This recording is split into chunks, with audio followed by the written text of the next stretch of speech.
各位老闆、企業家朋友，大家好，我係 Dicky 小學。今日咧，我又想問一問大家一個好真實嘅問題啦。咁就係如果你手頭上咧，你有幾百萬啦，甚至話成幾千萬，即係港紙或者美金嘅一個閒置資金啦，咁你會選擇將佢鎖喺一個傳統嘅儲蓄險10年啦，咁換咗每年大概係4%到5%嘅年化回報咩？咁大多數嘅生意老闆一聽到咧就一定係擰頭㗎啦。咁點解咧？因為咧對老闆嚟講咧，資金嘅流動性咧就係生命線。咁咧即係將嗰幾千萬就鎖咗喺一張保單。咁萬一公司嚟緊呢2年要擴充業務啦，譬如個廠房啦，要轉型啦，又或者遇到即係供應鏈嘅資金鏈個緊張咧，咁連呢筆錢都拎唔到出嚟咧，咁機會成本就太大啦。咁但係咧，你知唔知道咧？喺金融圈嘅高淨值嘅人士或者啲大老闆咧，其實咧係好中意咧，就用保險咧去做資產配置嘅。咁只不過咧，佢哋咧就唔係一啲傳統嘅買法，咁而係咧就係透過保費融資啦，即係 premium financing 啦。咁今日呢條片咧，我哋先拆解下喺金融圈係公開嘅秘密㗎啦。就點解透過保費融資咁可以俾同一張保單嘅股權嘅回報率，即係 ROE 啦，咁直接翻倍咧？咁入邊咧到底有咩秘密啊？咁老闆咧又係可以點樣可以規避當中嘅風險咧？嗱，記得睇到最後啦。咁訂閱撳鐘仔啦。咁呢10分鐘咧係絕對可以幫到你嘅資產配置咧去 upgrade 升級㗎。好啦，咁我哋傾保費融資之前咧，先睇下一個傳統儲蓄險點解對啲企業家即係缺乏啲吸引力嘅咧？好啦，咁其實咧。即係傳統嘅儲蓄險個邏輯係好簡單嘅啫，咁就係你出100%嘅錢，咁保險公司咧就會攞去投資喺債券啊、股票啊，咁即係幾年之後咧就俾你睇一個嘅回報率，咁即係內部回報率即係IRR 啦，咁大概咧就係4.5%到5.5%左右啦，咁呢個係對一般嘅打工仔或者係退休族咧係好安全嘅。好啦，咁但係咧，對啲老闆嚟講有3大痛點啦，就係第一，即係資金嗰個佔用咧就好大，咁100%係自備資金啦，咁資金咧就長期咧攞死咗。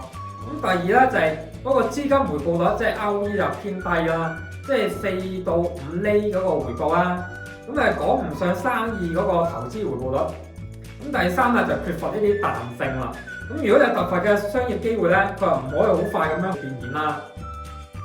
咁啫，但係老闆咧最擅長係咩咧？就係槓桿 leverage 啦。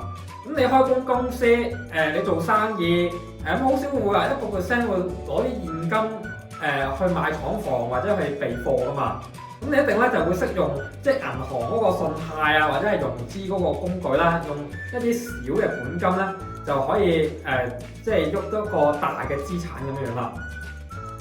好啦，咁保費融資咧，其實嗰本質上咧就係賣保單嘅按揭嘅貸款啦，咁即係話你買1000萬嘅樓，你出200萬首期，咁剩低嗰800萬咧就係同銀行去借啦。咁保費融資本身咧都係一樣嘅邏輯嚟啫。咁即係你買一張1000萬嘅保單啦，咁你自己咧就係可能係出200到300萬啦，咁剩翻嗰700到800萬咧就係銀行貸款俾你嘅。好啦。咁關鍵又嚟啦，回報率到底係用啲乜嘢秘訣去翻倍嘅咧？咁我哋用一組簡單嘅數字去計一計。嗱，假設啦，我哋而家睇一張大額嘅儲蓄保單啦。好啦，保費總額咧就係1000萬啦。保單個預期個長期回報率即係 RRR 就係5厘啦。咁即係每年咧個保單咧就產生咗大概50萬嘅回報啦。情況 A 啦，傳統儲蓄險啦，即係100%自己嘅資金啦。你投入咗本金就係1000萬，每年保單嘅回報咧就係50萬啦。你實際年化回報咧就係50萬，再除翻呢1000萬啦，即係5厘度啦。好啦，如果情況 B 啦，即係用咗保費融資，即係槓桿操作，咁你投入個本金咧就係200萬啦，係嘛？即係你自己嗰2成啦。咁銀行貸款咧就800萬啦，即係融資咗80%啦。假設啦，銀行嗰個融資利息咧就係3.5厘啦，即係每年利息支出就係800萬，再乘翻3.5厘啦，即係就28萬啦一年。咁啊，保單產生個總回報咧就係50萬啊嘛。咁啊，5一先計一計你個淨利潤啦。咁咧就係將個保單回報即係個50萬啦，再減翻銀行嘅利息，即係28萬。咁你就賺咗22萬噶啦。咁啊，最後啦，咁啊就睇一睇你真正嘅本金嗰個回報啦，即係 ROE 啦。咁咧就係你淨賺到22萬啦。再除翻你實際你真係出幾多錢個本金嘅啦，就係出200萬本金嘅啫，咁你真係賺咗11%喎。咁所以咧，你可以睇得到，哇！透過息差，即係個保單回報嗰5%，再減翻融資成本就3.5% 啦，咁就係1.5% 嘅淨利息差啦。好啦，再加上5倍嘅資金槓桿，咁你實際嗰個投入嗰個本金嘅回報率咧，直接就係由嗰5%，哇！即刻飆升到11%。咁呢個咧就係回報率翻倍嘅真正嘅秘訣啦。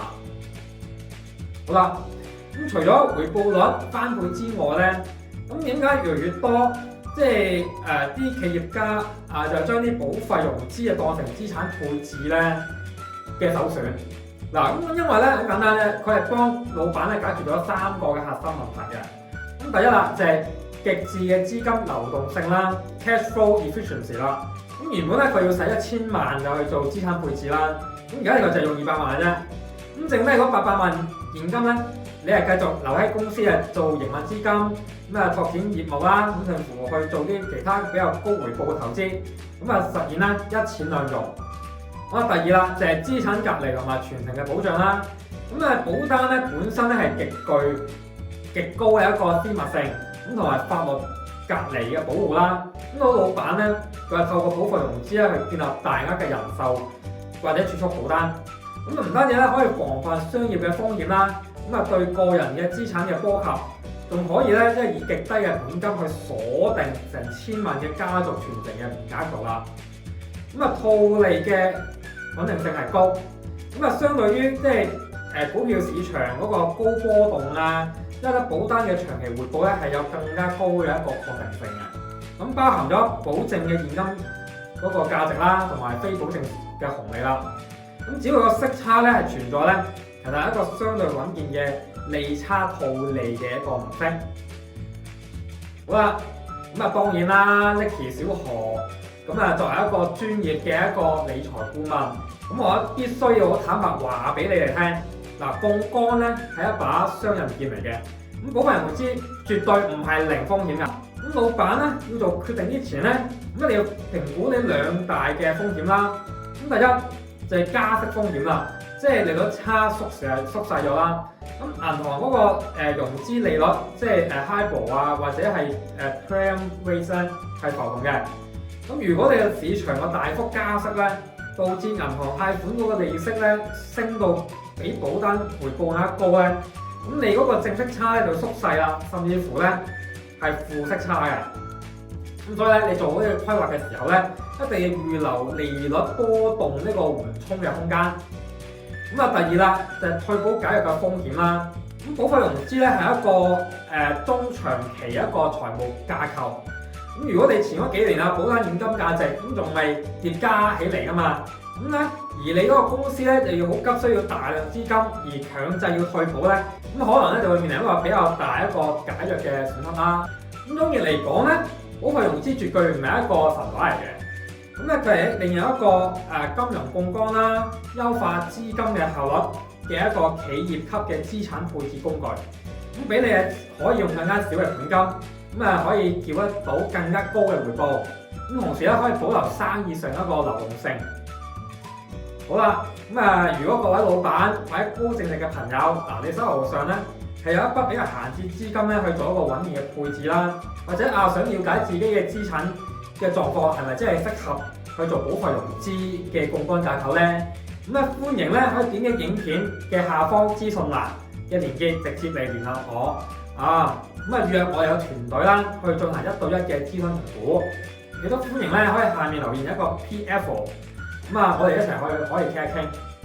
如果你覺得今日你嘅分享咧對你有啟發，咁記得幫我點讚啦，訂閱撳鐘仔，同埋分享俾身邊同樣咧都係做生意嘅朋友啦。我係 Nicky 小何，我哋下一集再見啦，拜拜。